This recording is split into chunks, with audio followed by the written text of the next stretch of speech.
Excellencies, ladies and gentlemen, it's now a great pleasure to welcome the President of the Republic of Azerbaijan, His Excellency Mr. İlham Aliyev, for his opening statement.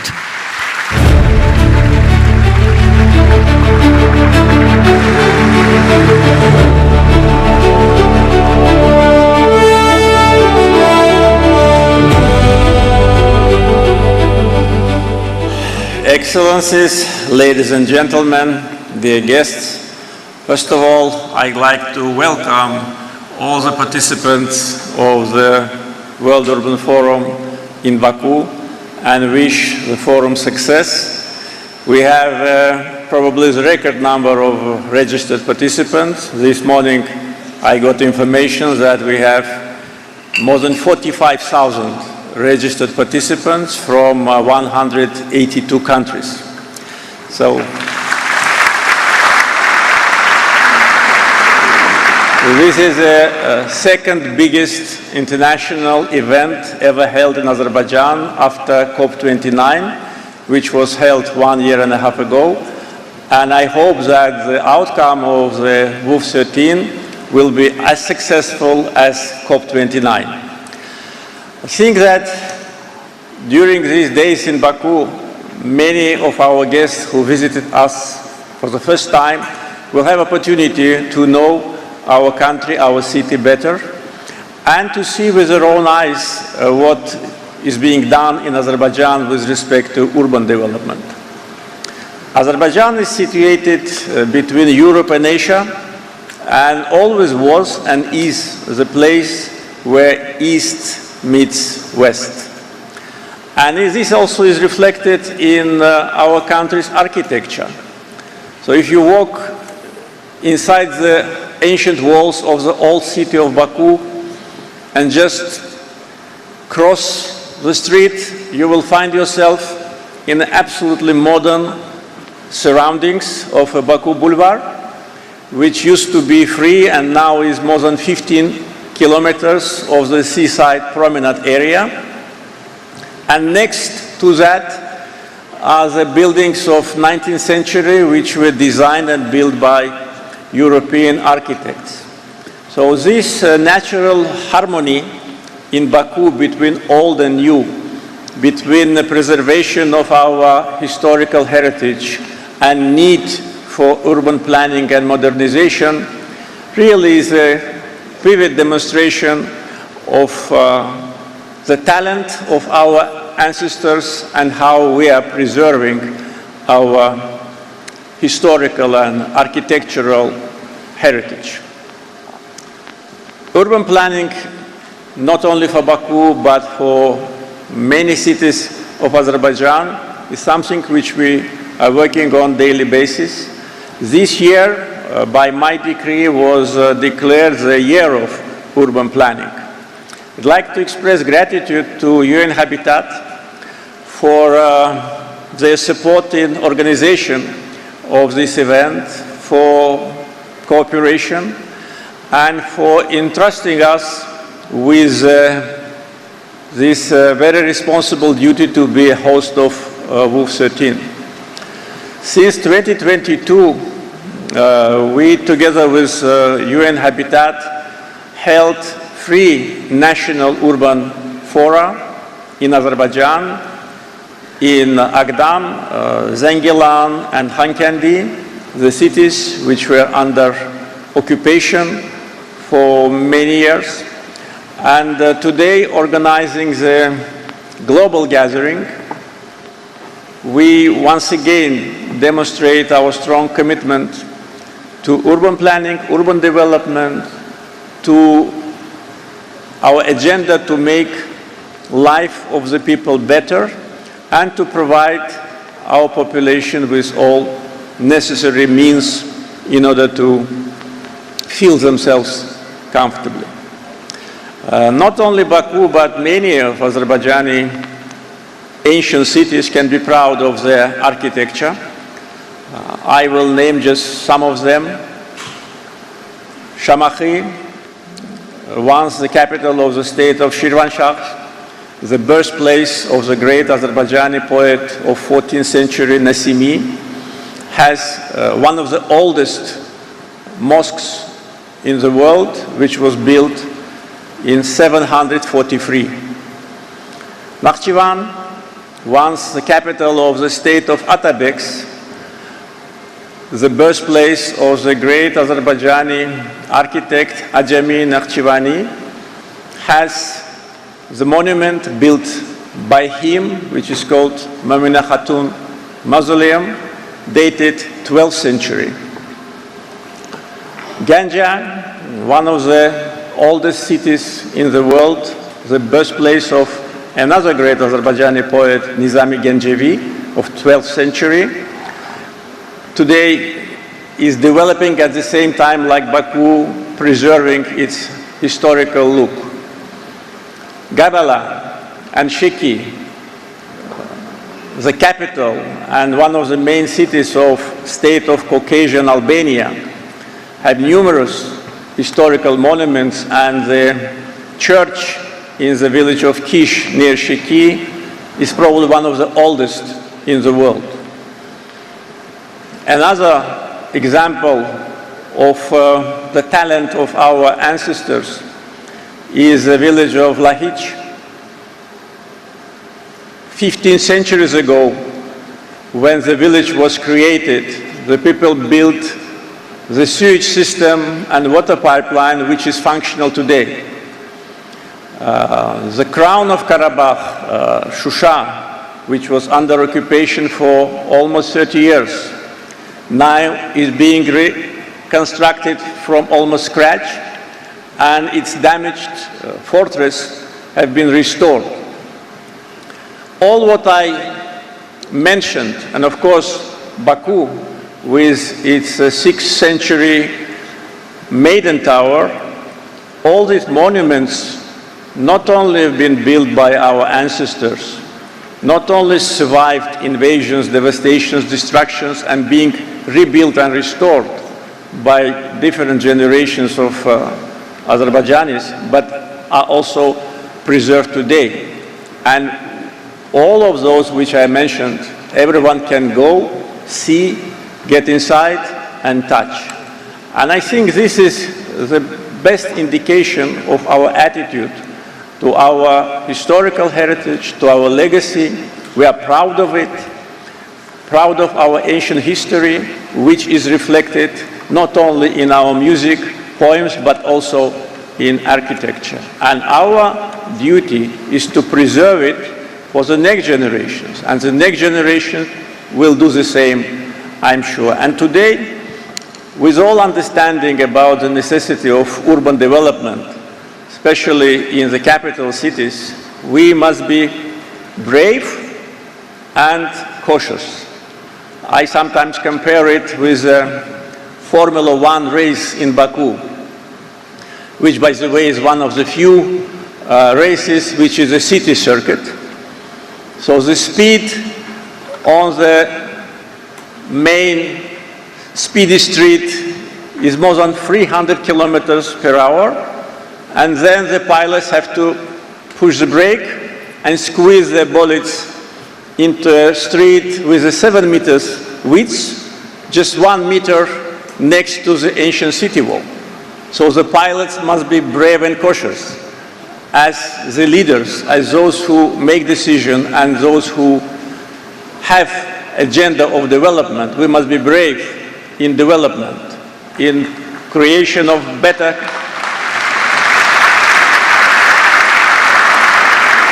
conditions for our people, in modernization, but at the same time very cautious when it comes to the preservation of our historical heritage.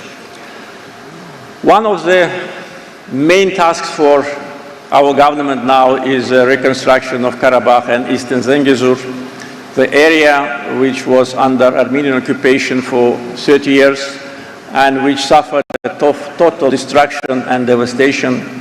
International observers and visitors compared, for instance, Aghdam with Hiroshima. They called it the Hiroshima of the Caucasus because the city just did not exist. They were totally leveled to ground, and unlike Hiroshima, it was done not in one day as a result of atomic bomb, but it was done during 30 years of occupation when the buildings, historical buildings, and public buildings and houses were just dismantled, completely destroyed. So now the program of big return is being implemented, and the master plans for cities and villages are prepared. I can, of course, bring a lot of figures, but we'll only bring two. The length of the tunnels which we are building now in 5 years. 70 kilometers have already been built, 5 more to be built, 435 bridges have been built out of 500. So this was done along with power stations, along with water supply, water storages, houses, schools, hospitals, free international airports, railroads, and this was done only in 5 years. And this is how the owners of the land,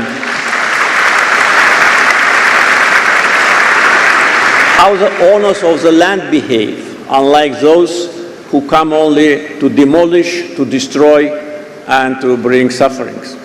Today, more than 85,000 of Azerbaijanis already live in the former occupied territories. They work, they live, they study, and their employment is also one of the important targets in front of our government. So prior to building the apartments and private houses for them, schools and hospitals, of course we have to do demining, but at the same time we have to think about employment.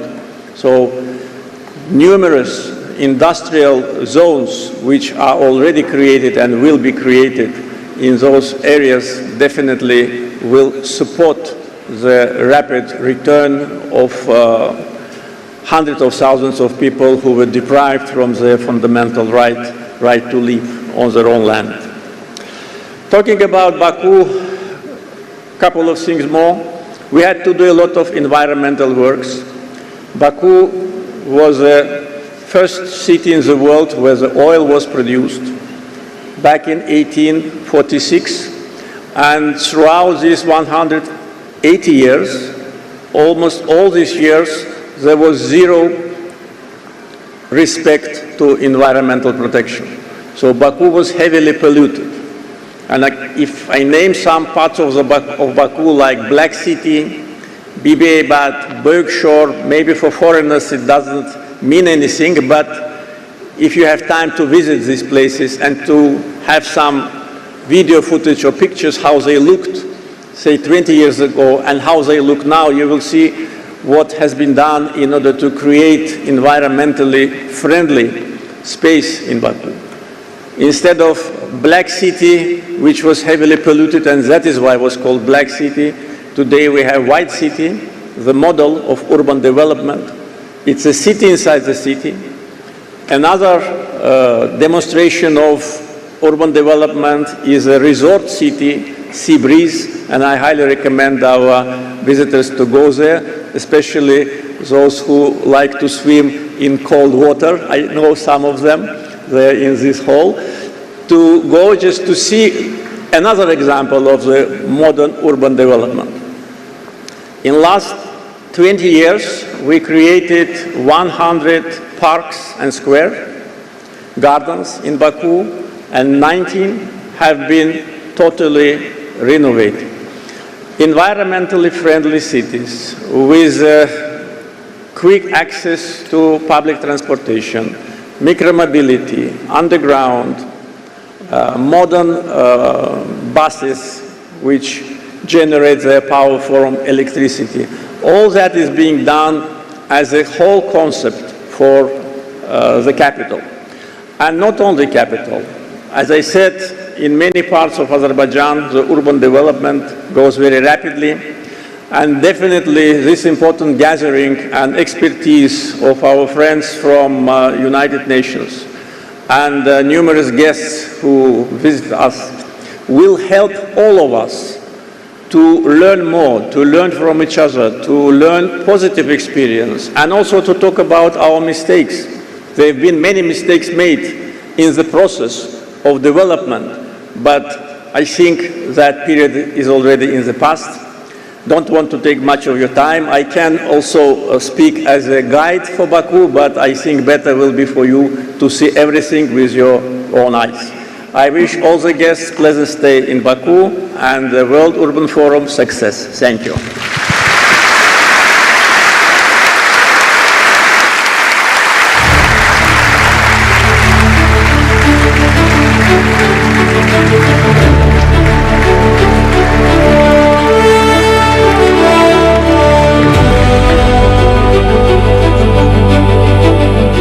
Ladies and gentlemen, we will now listen to a statement by video from the Secretary General of the United Nations, His Excellency Mr. Antonio Guterres. I send greetings to the 13th session of the World Urban Forum in Baku.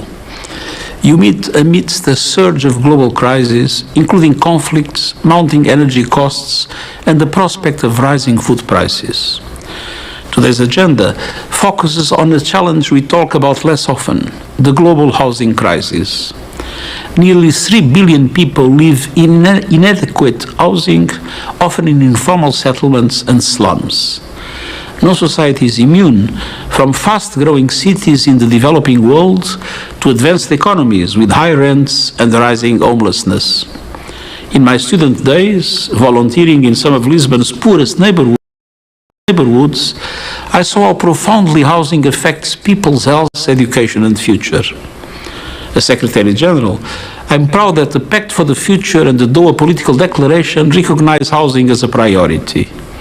And I welcome the upcoming 10-year review of the new urban agenda.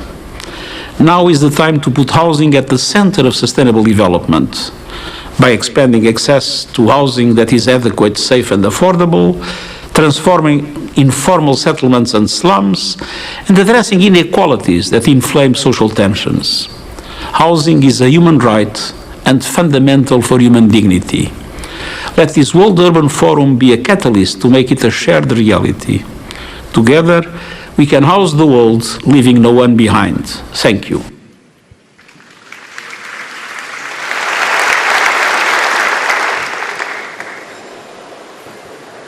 Ladies and gentlemen, we'll now listen to a statement by video from the President of the United Nations General Assembly, Her Excellency Ms. Anna-Lena Baerbock. Excellencies, ladies and gentlemen, affordable, safe and decent housing is a fundamental human right. It is the foundation of dignity, health, security and opportunity. Yet today, that foundation remains out of reach for far too many people, with more than 1.1 billion people still living in informal settlements or slums, and more than 300 million people homeless. The consequences extend far beyond housing alone. Without safe housing, health erodes. Education is disrupted, insecurity deepens, inequality hardens, and communities become more vulnerable to climate shocks and disasters. The 13th session of the World Urban Forum therefore comes at an important moment. It provides an opportunity to strengthen action on the housing crisis, while connecting that work to the broader challenge of sustainable urbanization. The participation of 28,000 people at this forum reflects both the depth of global engagement and the scale of the responsibility before us. Let us be clear, there are no simple solutions to a crisis of this scale. Building more houses is necessary, but it will not be enough on its own. What is required is a systematic approach that connects housing with infrastructure, basic services, climate resilience, financing, and inclusive planning. Such an approach also depends on broad participation, because sustainable urban development cannot be delivered by governments alone. It requires local authorities, communities, civil society, the private sector, and experts, as well as residents themselves, to help shape the cities in which they live. Indeed, people should therefore be treated not only as beneficiaries of development, but also as active contributors to it. In this regard, the new urban agenda remains our shared blueprint. Its emphasis on inclusive, safe, resilient, and sustainable cities is as relevant today as it was when it was adopted 10 years ago. This anniversary offers an important opportunity, to assess where progress has been made, where gaps remain, and how implementation can be accelerated. In July, the General Assembly will convene a two-day high-level meeting for the midterm review of the new urban agenda. That meeting will provide an opportunity to renew political commitment and strengthen implementation. I trust that your deliberations at the 13th session of the World Urban Forum will be meaningful, inclusive, and practical, and that they will help inform negotiations on the political declaration in New York. I wish you a successful forum and look forward to welcome many of you to New York in July. Thank you.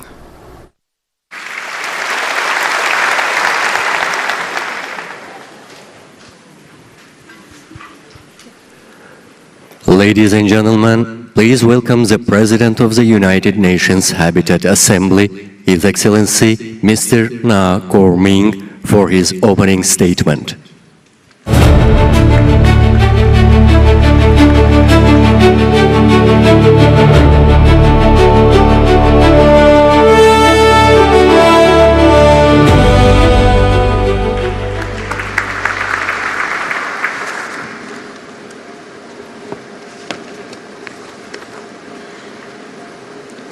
Your Excellency, Ilham Aliyev, President of the Republic of Azerbaijan, Excellencies, Head of State and Government, Madam Executive Director of UN Habitat, Honorable Ministers, Mayors, distinguished delegates, ladies and gentlemen.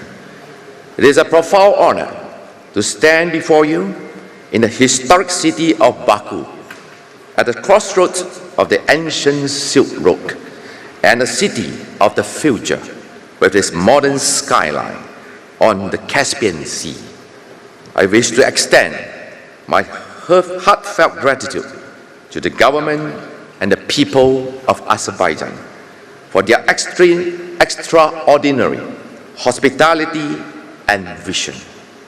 I also acknowledge the message delivered to us by UN Secretary General Mr. Antonio Guterres and the President of the General Assembly, Ms. Lena Baroque.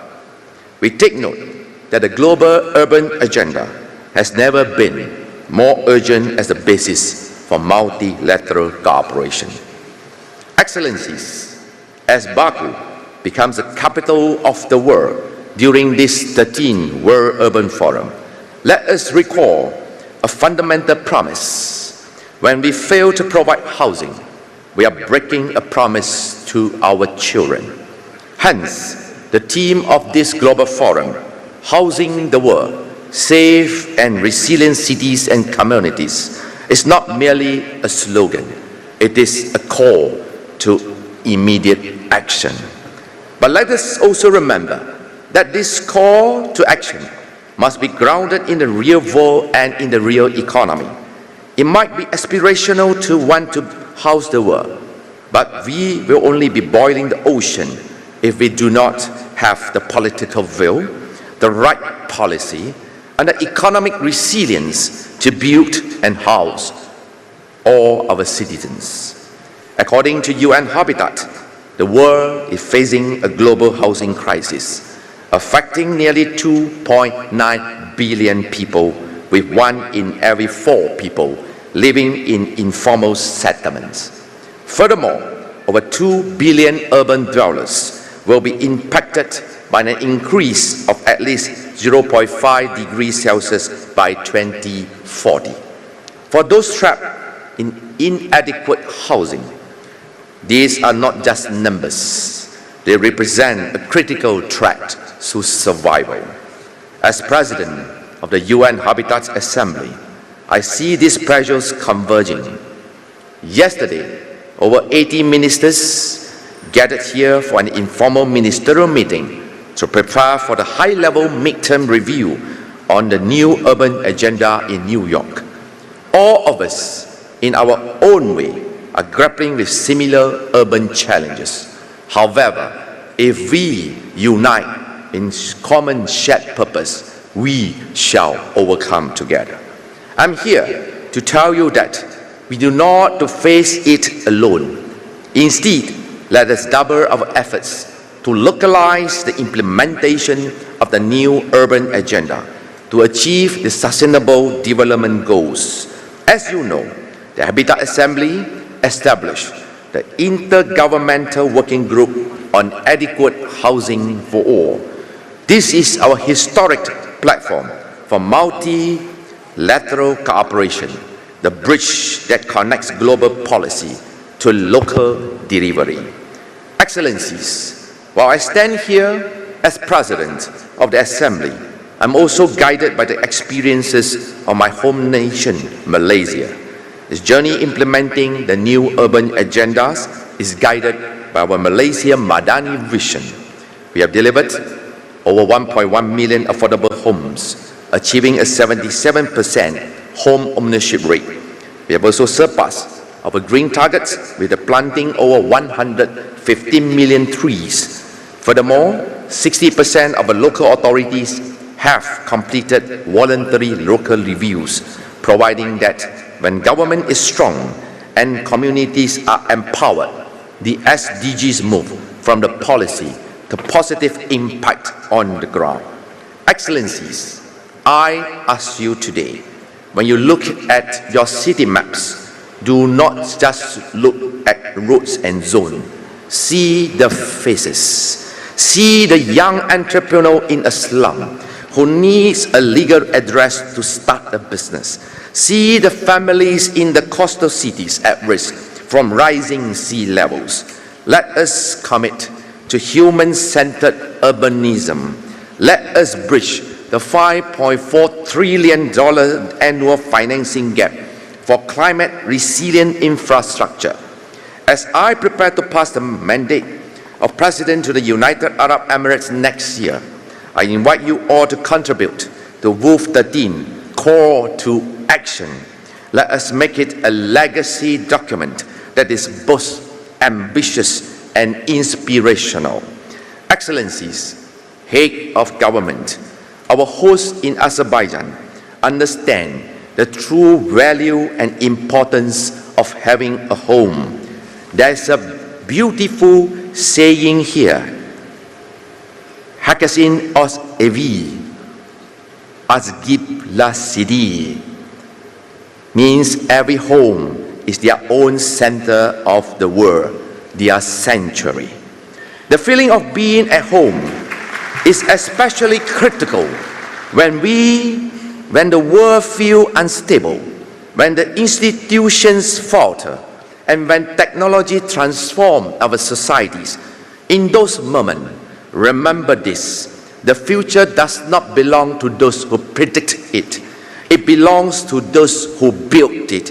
And our task this week to be the builders of an urban future for all. Once again, I'm inspired by the Azerbaijani proverb that resonates deeply with our work. Dama dama go okla, aha aha sell okla. Drop by drop, a lake is formed, and by flowing, a river is made. Let us take the wisdom from the Azerbaijan and make this a better world. So every policy you debate, every partnership you forge, and every commitment you make in the Baku call to action is a drop of hope.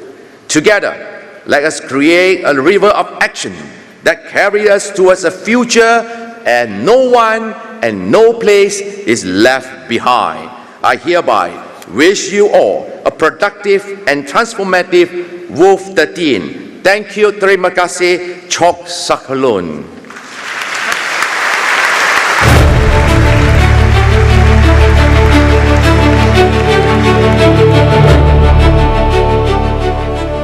Ladies and gentlemen, it's now a pleasure to once again welcome the Executive Director of UN Habitat, Ms. Anna Claudia Rosbach, for her opening statement.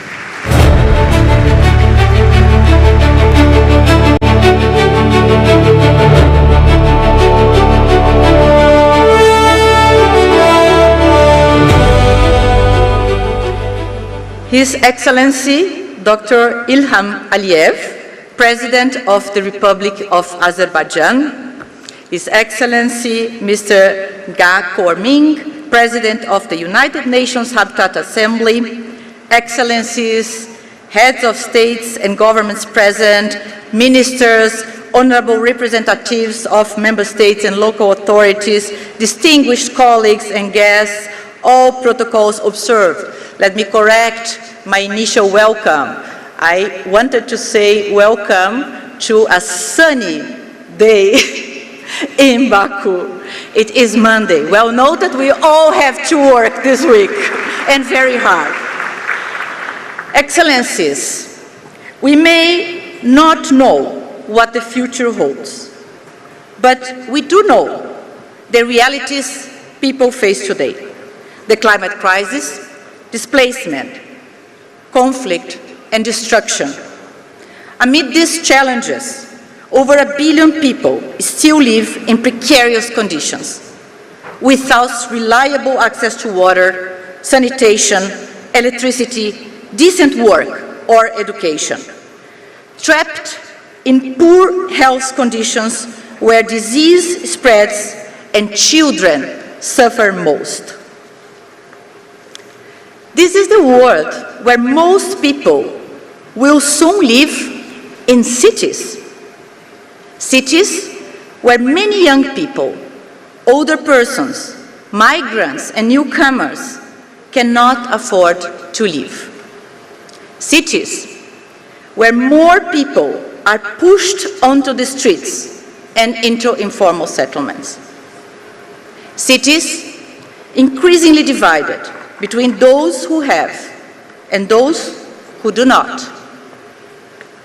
Excellencies, colleagues, it is no surprise that tens of thousands of us from communities around the globe to high-level leaders are gathered here in Baku to address one critical question: how, in this era of uncertainty, instability, and destruction, can adequate housing be made available to all?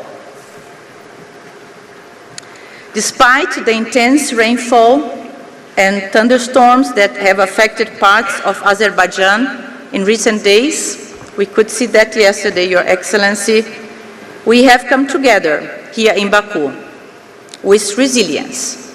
This is what we call for cities: determination and a shared sense of purpose.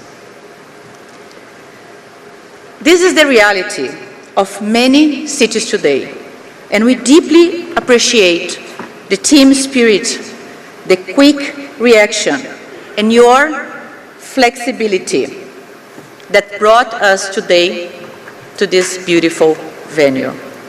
Thank you so much. The level of interest and participation in WOOF 13 has been truly exceptional. Never before has a forum of this nature brought together such a vast and diverse global audience, reflecting the growing recognition that housing and sustainable urban development are central to our collective future. So, let us remind ourselves that collectively, we are not starting from scratch. Across all regions, housing is becoming a central policy priority, linked to economic growth, social inclusion, and climate resilience. Across Africa, governments are advancing affordable housing, informal settlements upgrading, and infrastructure investment. In Asia and the Pacific, several countries are pursuing urban renewal, affordability, and large-scale housing expansion. In Latin America and the Caribbean, social housing and transit-oriented development are gaining momentum. In the Middle East, housing is increasingly tied to economic diversification and demographic change, while in Europe and North America, governments are strengthening affordable housing, rent regulation, and supply-focused reforms in response to growing urban pressures. Friends, as the world turns its attention to housing, let us also remind ourselves of the common principles and perspectives we already share. We recognize that the housing crisis is a crisis of equity, resilience, and human rights, and that the future of our cities will be shaped not by exclusion, but by inclusion. Cities cannot thrive when housing systems fall. We know that when people lose their homes, they lose far more than walls and roofs. They lose safety, livelihoods, and a sense of belonging. Recognizing that the right to housing is increasingly threatened by climate change, we also share a growing consensus that climate action and housing policy can no longer exist in separate conversations. Recovery begins with housing, and resilience begins at home. The homes we build today must withstand the climate realities of tomorrow. We therefore share the conviction that housing must move from the margins of policy to the center of global action. As we explore the economic and financial dimensions of housing, we collectively recognize that housing is a social necessity and also a powerful economic engine. Realizing the social and economic potential of housing requires financial systems that finance homes, not speculation. The midterm review of the new urban agenda has confirmed both the urgency of today's urban challenges and the enduring value of the commitments made in Quito.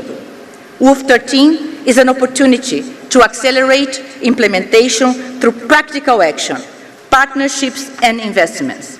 It is time to focus on solutions. What are the pathways to achieving adequate housing for all? Where have we gone wrong, and what must we do differently to move forward? Does UN Habitat have the solution to the global housing crisis? Do we have all the answers for the nearly 3 billion people living with inadequate housing? For the more than 1 billion living in slums? Or 300 million people experiencing homelessness? I will not pretend that we do. But let me add this. Every one of you, without exception, holds a piece of the answer. And that is precisely what this collective effort is seeking. We do not take lightly the time, cost, and, dare I say, the climate impact of gathering here together. It is both our responsibility and our privilege to listen, learn from one another's experience, and bring our knowledge together. Baku must send a clear message to the high-level meeting of the General Assembly this July. We must move from recognizing the housing crisis to advancing the achievement of the SDGs through concrete policies, investments, and action. My hope is that we leave Baku with renewed confidence that, despite today's global challenges, adequate housing can be within reach for all, without exception. In closing, I would like to thank the government of Azerbaijan for hosting the 13th session of the World Urban Forum. It is now my pleasure to officially declare the session open. Thank you.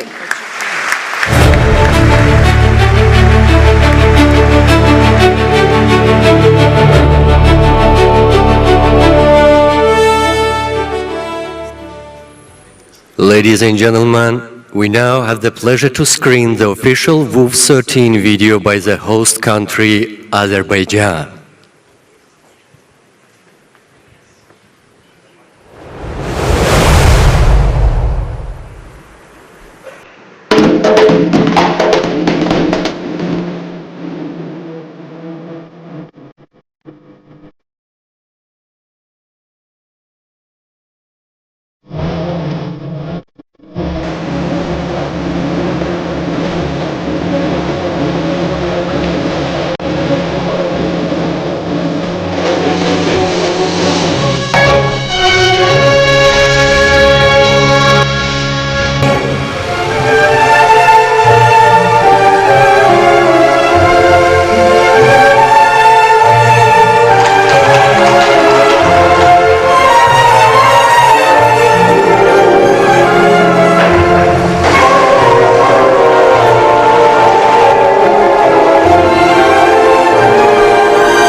Excellencies, ladies and gentlemen, the World Urban Forum opening ceremony continues with voices shaping the conversation on the future of our cities across the world. We are pleased to welcome stakeholders from around the world to deliver their statements in 30 minutes. Thank you.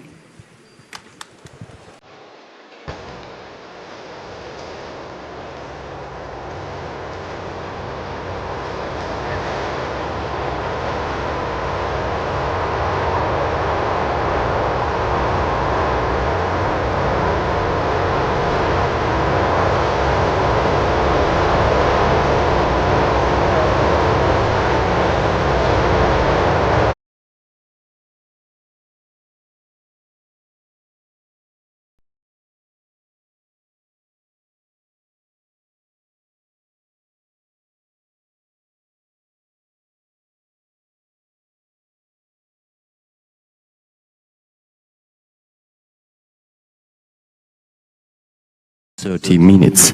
Thank you.